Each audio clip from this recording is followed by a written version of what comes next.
Andrew McCART, IFL TV in association with MTK Global. I'm here with a unified world champion, Josh Taylor. Josh, we just seen the wee man there, Lee McGregor.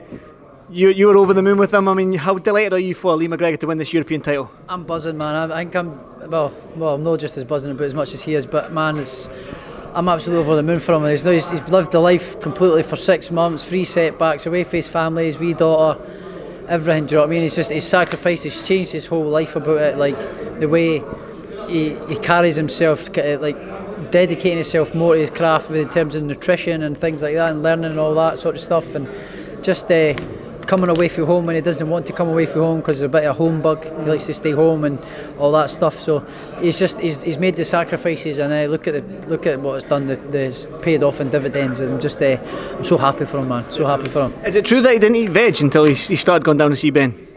He never really used to eat veg at all. Like, he used to eat maybe like chicken nuggets and chips and plain chicken and all that sort of stuff. He was really bad eating. Really bad. He wouldn't eat any veg or nothing. No, but now he eats a lot. But brilliant performance, man. I knew he was going to stop the boy, but I never expected it to be that quick. You know, if it was maybe 3-4 rounds in, maybe 5 rounds, but I just went in there and blew him away, and I'm buzzing for him, man. Absolutely buzzing. Let's go to the fight then. Three knockdowns.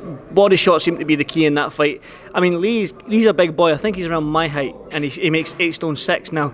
Some people think if you make that weight, being so tall and stuff like that, you don't carry the power, but he seems to be carrying that power of that bantamweight division. We've seen you become world champion, being a big like welterweight. Can we see the same as Lee McGregor? Can he go on from this EBU and become a world champion? And just talk to me about them knockdowns as well. 100% he can be world champion. Look at that performance there. I said it in an interview just before his fight as well. Be more polished and poised and look like a veteran. He showed his patience, but at the same time his killer instinct came through as well. So It just it's improved so much over the last 6 months of watching him. It's just been unbelievable. So yeah, 100% he'll be world champion in the next year or so, I believe. Sorry, I mentioned we're a generational country when it comes to fighters. We get Ken Buchanan, Jim Watt, Scott Harrison, Alex Arthur, Ricky Burns, Josh Taylor.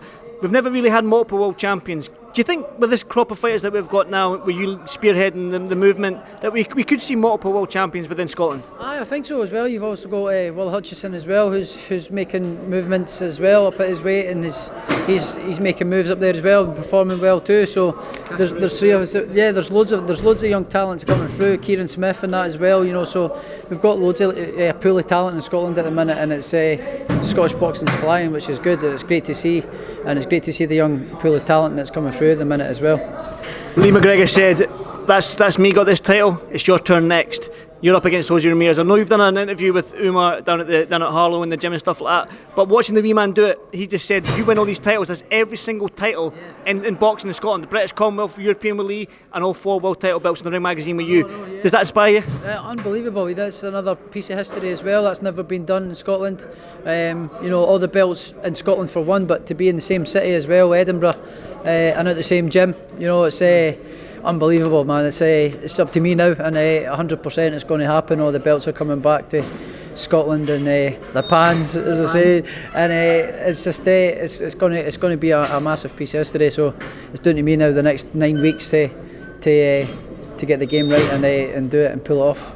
I'm arguing with Mexican journalists left, right and centre when I was going to these Canelo fights and stuff like that. We were talking about Ramirez and Josh Taylor. Obviously I'm fighting your corner. Maybe I should be a little bit more professional, but I'm not. But for you, Josh, you're up against a tough Mexican and American Mexican, Jose Ramirez. But I seen the interview with Umar. You're saying us Scots, we're the same. We're tough as well. We just don't have the talent. We don't have as many fighters as Mexico, but we're a tough bunch as well, aren't we? Of course we're tough. We're very tough. We're a fighting nation. Every war there's been, every battle there's been, they always send the Scots in first, you know, because we're mad and we fight, and we love a fight. But listen, we're a very tough nation, tough fighting nation as well.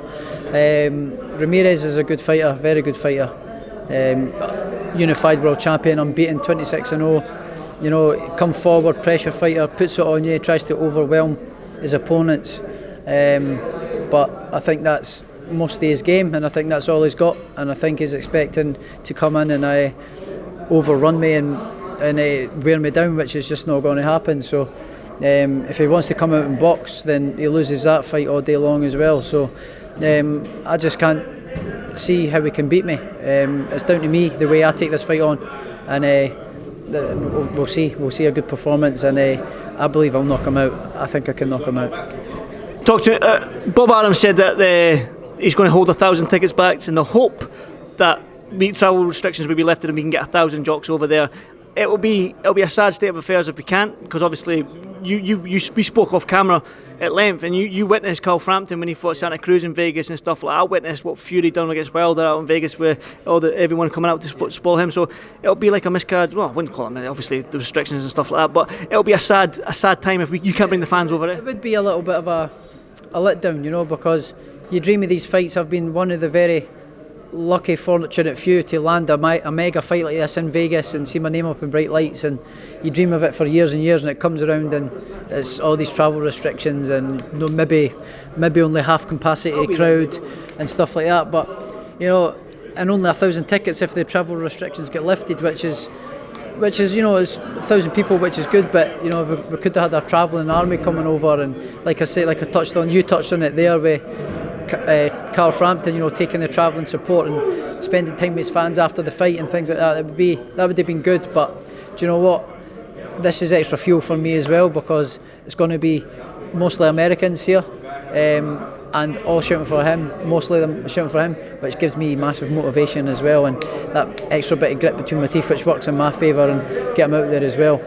But I have actually had a few messages from Scottish Americans on Instagram and stuff saying that they used to live in Scotland, they now live in America, over in California, and they're going to make the trip down to Vegas for the fight and that as well. So that'll be good as well, and I'll pay them off with a victory and hopefully get to spend a bit of time with them after it. Definitely, fingers crossed. You put money behind the bar? 100%, aye. You know, learn for the best. Carl Frampton done that trick, a touch of class, and I'll do that as well, if, you know, and get to spend some time with the fans. Yeah, definitely. Well, one final word on Lee McGregor tonight. European champion on his 10th fight, 23 years old. The world's his oyster. Outstanding, absolutely outstanding, and he can do it all. And I believe he's going to push on and become world champion. If not next year, next again year for sure. And he's going to do it. He's going to do it, and it's brilliant to have my wee pal doing it and smashing it as well. So I'm proud as punches of him.